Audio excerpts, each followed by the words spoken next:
Selamat siang Ibu, perkenalkan saya Binan Oksi yang bertugas pada siang hari ini. Di sini, apakah benar dengan Ibu Reni? Ya. Baik Ibu, di sini saya akan menjelaskan tentang tujuan deteksi dini masalah emosional pada anak prasekolah ya Bu ya. Tujuannya untuk mengetahui secara dini adanya penyimpangan atau masalah mental emosional pada anak prasekolah. Untuk jadwal deteksi dini masalah mental emosional pada anak prasekolah itu adalah setiap 6 bulan pada umur 36 bulan sampai 72 bulan ya Bu ya. Jadwal ini sesuai dengan jadwal screening atau pemeriksaan perkembangan anak. Alat yang digunakan itu Bu adalah kuesioner masalah mental emosional yang terdiri dari 12 pertanyaan untuk mengenali problem emosional pada anak umur 36 bulan sampai 72 bulan ya Bu. Untuk melakukan deteksi dini masalah mental emosional pada anak prasekolah, yang pertama itu menanyakan setiap pertanyaan dengan lambat, jelas, dan nyaring, satu persatu perilaku yang tertulis pada KMME kepada orang tua atau kepada ibu atau pengasuhnya. Lalu saya akan mencatat dan menghitung jawaban yang ya atau tidak. Dari hasil deteksi dini masalah emosional pada anak prasekolah ini, bila ada jawabannya maka kemungkinan anak mengalami masalah emosional. Seperti itu ya Bu. Bila jawabannya hanya satu, melakukan konseling kepada orang tua melalui buku pedoman asuhan, seperti itu Bu. Yang kedua, melakukan evaluasi setelah 3 bulan. Apabila tidak ada perubahan, rujuk ke rumah sakit yang memiliki fasilitas jiwa atau tumbuh kembang anak ya Bu. Bila jawabannya ditemukan 2 atau lebih, langsung dirujuk ke rumah sakit yang ada fasilitas jiwa ya Bu ya. Lalu selanjutnya saya akan menanyakan beberapa ya Bu ya pertanyaan pada Ibu mengenai mental emosional pada anak Ibu. Apakah Ibu bersedia Ibu? Bersedia ya.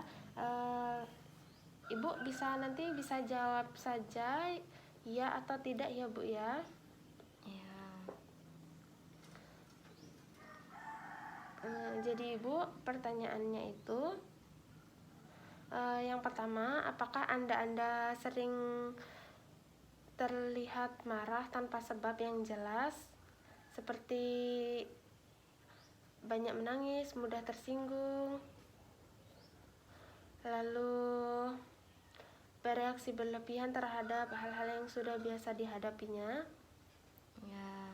Apakah anak Anda tampak menghindar dari teman-teman atau anggota keluarganya seperti ingin merasa sendiri, menyendiri, atau merasa sedih sepanjang waktu, kehilangan minat terhadap hal-hal yang sangat dinikmati?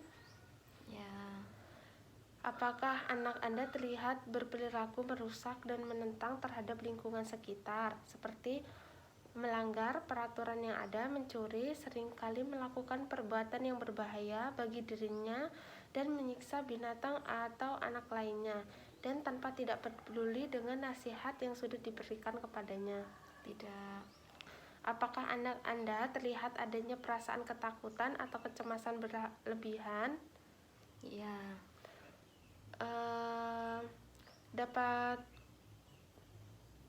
Apakah anak Anda mengalami keterbatasan oleh karena adanya konsentrasi yang buruk atau mudah beralih perhatian sehingga mengalami penurunan dan aktivitas sehari-hari atau prestasi belajarnya? Tidak.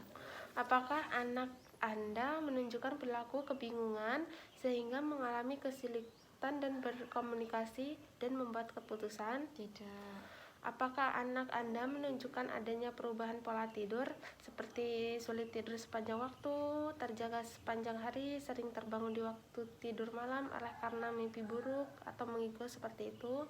Tidak. Apakah anak Anda mengalami perubahan pola makan seperti kehilangan nafsu makan, makan berlebih atau tidak mau makan sama sekali? Tidak. Apakah anak Anda sering mengeluh sakit kepala, sakit perut atau keluhan-keluhan fisik lainnya? Tidak. Apakah anak Anda sering mengeluh putus asa atau berkeinginan untuk mengakhiri hidupnya? Tidak. Apakah anak Anda menunjukkan adanya kemunduran perilaku atau kemampuan yang sudah dimilikinya, seperti mengompol kembali, menghisap jempol, atau tidak mau berpisah dengan orang tua atau pengasuhnya? Tidak. Apakah anak Anda melakukan perbuatan yang berulang-ulang tanpa ada alasan yang jelas? Ya.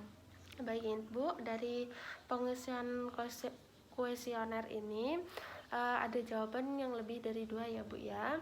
Jadi Ibu bisa berkonsultasi kembali ke dokter. Ibu bisa datang ke rumah sakit untuk berkonsultasi. Begitu Bu.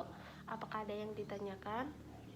Tidak Bu, apabila nanti ada keluhan, Ibu bisa datang lagi ke sini ya Bu ya. Tapi saya sarankan agar Ibu datang ke rumah sakit berkonsultasi dengan dokter. Terima kasih Ibu, selamat siang.